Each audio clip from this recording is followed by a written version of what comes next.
Hello, my name is Howie Haven. I'm 6 feet tall. I live here in Los Angeles, California, and welcome to Breaking the First Wall. Okay, welcome to episode 3, and today I'm super excited because we're going to talk about 10 terms that you will hear when you start your acting career. I will tell you that unless you were in a class, there are not many people that are going to be able to teach you these terms. They're just going to expect you to know. So when you get on set, you're going to want to know the terminology and the jargon. You want to act like you've been somewhere before. Okay, so the first term that we are going to talk about today is the term green. What does it mean to be a green actor? Being green simply means you're at the beginning. You are a beginner actor. And don't worry, this is actually a pretty cool spot to be in if you are open-minded. It means you're a blank canvas. Being green just means you're inexperienced, and that is okay. The next term we're going to talk about is what a submission is. So if you are on casting networks, if you are on Actors Access, if you are on Casting Frontier, those are the top 3 sites that you need to be on as an actor, and you need to set up your own online profile. These websites are where you're going to find the projects that you can submit to without the help of an agent or a manager. It's literally the same as applying for a job. You have your online profile just like you have your online resume. You have your headshots, you have your resume, and you're able to make submissions on these websites. You essentially go to their job board, you scroll, and you can actually click on these projects and read through the roles, see which role is right for you and if it's a project that you want to be a part of. And then when you click to submit on casting networks, it will then bring up all of your headshots. There's going to be a little checkbox that says this is going to be your primary photo, but when you do send the entire submission, it is going to send all of your headshots. But when you click primary photo, that's the photo that they're going to see first. So once your online profile is all set up, and you find these projects that you want to submit to, click submit, click the picture that you want to be first. There's usually a box at the bottom where you can leave a little note. Now, let me tell you a little secret about how the algorithm works. When casting directors get these submissions, the ones that don't have anything in the box go all the way to the bottom. The ones that don't have a slate attached go all the way to the bottom. The ones that shoot to the top first are the ones that have all 4 boxes checked off.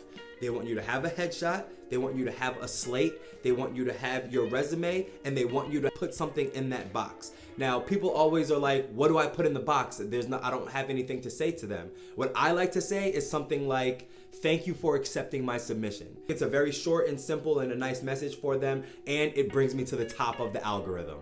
So submit. Okay, and on to number 3. The third term that we're going to talk about today is audition. So you're on these websites and you are making your submissions. And if you're like me, especially when I was non-union, I was making submissions all day. I'm talking about looking at casting networks, Actors Access, Casting Frontier, and a couple of other sites 4 to 5 times per day. And yes, it does take that many times if you want the jobs. If you don't, that's great, more for me. So after you make a bunch of submissions, if these casting directors think that you're perfect for the role, they will send you an audition. This is a great feeling because it means you got picked. Now it's your time to prove the casting director right. Now, there are 2 types of auditions. We have what we call an in-person audition, and we have a self-tape audition. There were self-tapes before the pandemic, but now self-tapes is the new norm. They do still do a lot of in-person auditions, but most auditions, especially non-union commercial auditions, are on self-tape first, and then when you get the callback is usually in person. Like I said, I started my acting career during the pandemic, so the only thing we had was self-tapes. A self-tape is just like this. You would get in your wardrobe, you would get into a solid background, and you would make sure that your camera is horizontal, not vertical. Make sure you have a solid background. I see a lot of people use green and blue. I like gray. You know, it's up to you, but just make sure that it's a solid background and that it's not distracting or anything like that. They will email you directions on what to do in that audition. Make sure you follow the directions word for word. It is super important that you follow the directions word for word. I am doing this on purpose because there has been so many times where I have thought that I read through the whole thing. I've shot the self-tape. Luckily, I proofread everything, or I watch it before I send it, and then I cross-reference it with the audition to make sure that I did everything. And there's a lot of times where I didn't do everything because I thought that I knew already. Make sure you read the entire audition, including the sides and the instructions on the audition before you even shoot your audition. That is super important because you don't want to be wasting any time. All right, and the next term that we are going to talk about today is wardrobe. Now, this is pretty simple. When you get these auditions, there is usually a part on the description strictly for wardrobe. It'll tell you exactly what to wear. Not specifically the piece of clothing, but it'll tell you the kind of aura that you should have while you're wearing your clothes.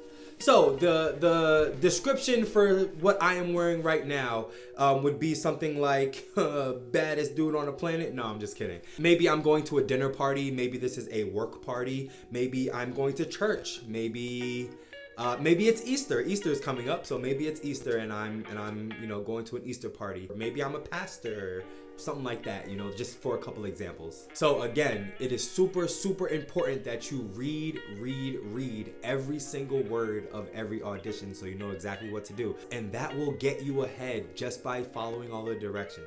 Most of the roles that I have gotten in these 41 commercials have been playing a dad. I'm not a dad in real life. I'm guessing this gray hair that I've gotten prematurely is working for me. Usually when I'm a dad, this is something that I would wear. And I probably wear this too. And just one more for the road, why not?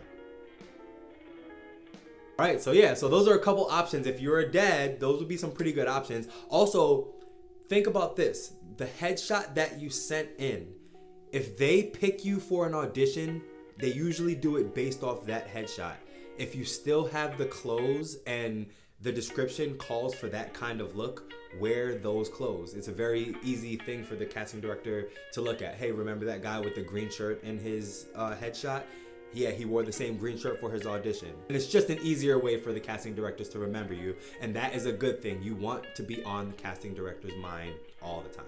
The next term we are going to talk about is callback. When you get a callback, that means you had an awesome audition. The casting director has sent your audition over to the client and they have picked you. They think that you can do it. Now, they have picked a couple of other people too, so they basically, a callback is narrowing down who you're going to choose. A lot of the times the callback is in person, so they would give you a location to go to by a certain time, it's just like a job interview, or they would give you a Zoom call back. And when it's live, they usually will have you do the same things that you've done in your audition, but they just want to see if you can kind of do it on command, or maybe this time they'll give you some sort of direction on how to do it differently, which I promise you is a good thing. I remember when I first went into the casting room and they would keep asking me to do a certain take a different way. And I was like, well, to me, that means that like the way that I was doing it wasn't good enough. But actually, I've learned from my teacher, it is a good thing. So when you get that call back, just make sure you're prepared, make sure you're calm and cool, and because they're also going to be getting an essence of you. It's not necessarily about the audition when it comes to the callback. They might have a little chat with you. They want to be able to talk to you how I'm talking to you guys now with a conversation. Because remember, it is about if people want to work with you, right? You want to be easy to work with. Make people wonder why you're always smiling. One thing that I've kept hearing from a lot of veteran actors, and these are the people that have been in the room, they say that you don't audition for the role, you audition for the room. A couple seconds before they say action is your time to be a human. It's your last moments to be a human in front of them before they get to see you turn into this character that they think you can play. So make sure you are killing it in that callback and you are ready to book your first job. And that brings me to our next term, on avail. If you are on avail, it means you are waiting to be booked. This is after the audition and after the callback. It means that you have to block off those days. If they don't tell you that you are not on avail anymore and they don't book you, you still get paid for those 2 days. It is a smaller rate, but you still get paid because you could have booked other jobs for those dates, but you couldn't because you were on avail.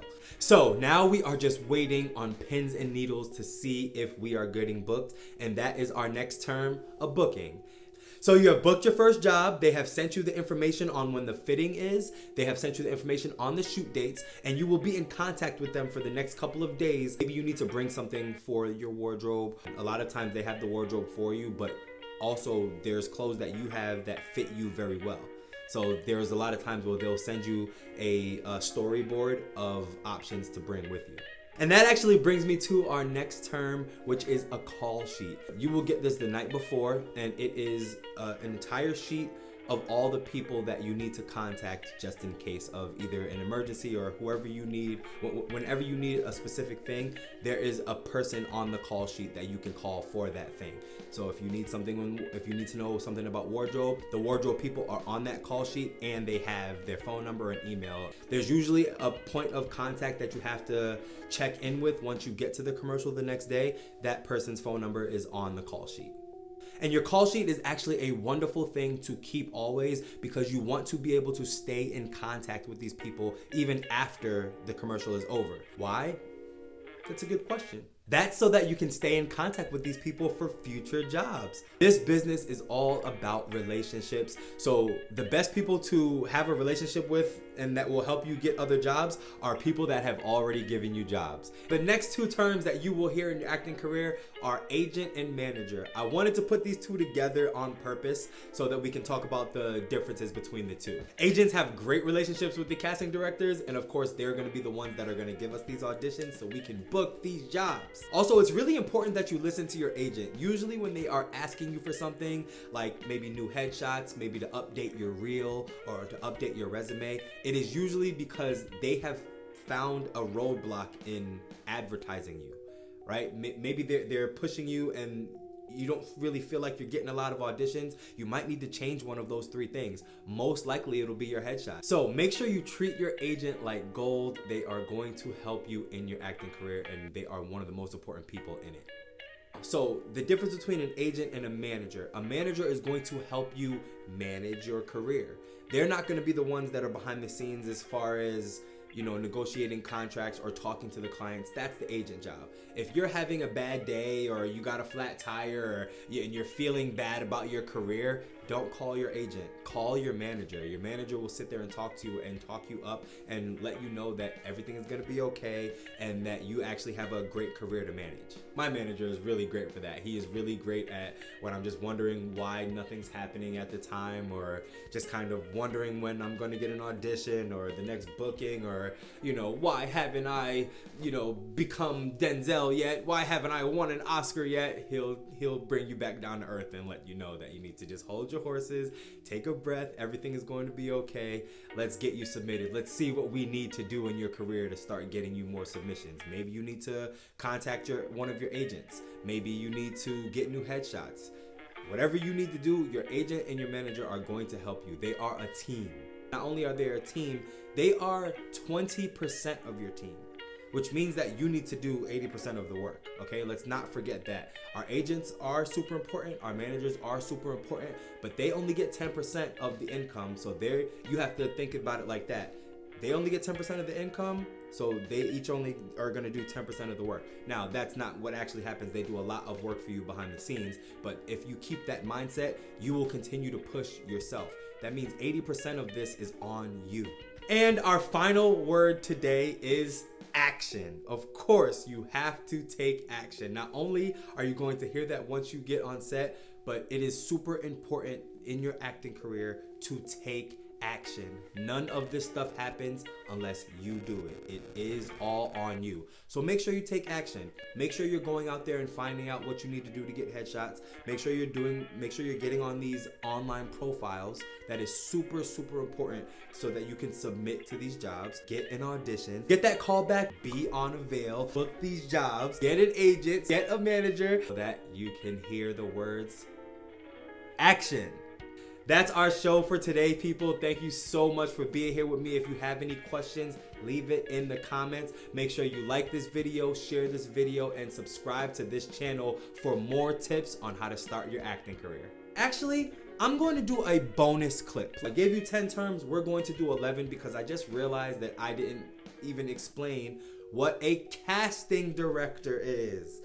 Casting directors are our best friend. I'm reading this book right now called The Hollywood Guide for Actors. It is by Kim Jackson, and she highlights a very important part of this. She says that getting in contact with casting directors is 60% of the job of an actor. 60%. It is more than half of our job to just make sure that casting directors know who we are. So how do we do that? There's a bunch of ways. Of course, there's social media. Of course, there's those professional websites where you can find their email and contact them that way. Or a really good way that I have learned in class is to send postcards. Now, I know that we're moving into the digital age and we're moving out of the snail mail era, but that means that nobody's doing it. So that means that you are separating yourself by continuing to send snail mail. So create a postcard. Create a postcard about how you just booked your first commercial. Create a postcard about how you just joined an acting class. Create a postcard about how you are studying acting 15 to 20 hours per week. These are all things that casting directors would like to know, and you can find out information on where to send these postcards to online. Places like castingabout.com, you can get an IMDb Pro account and you can find information that way, and you can send them postcards. Get on their mind. I want you to think about the circulator that you get in the mail all the time. That's the little newspaper with all the supermarkets and the fast food coupons and stuff like that. That's what tells you what's on sale. You may think like, oh, well, I never look at that, right? That's very true, but you still go to the supermarket every week, right?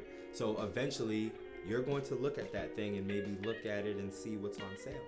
You're probably not going to buy something if you only see it one time, but if you continue to send postcard after postcard after postcard after email, after social media post, maybe you tag the casting director in something. Remember, they're people too, so they have social media sites. So you can definitely get in contact with these people through social media, through postcards, and through email. So make sure you do that, because it is 60% of our job as an actor to make sure that casting directors know us.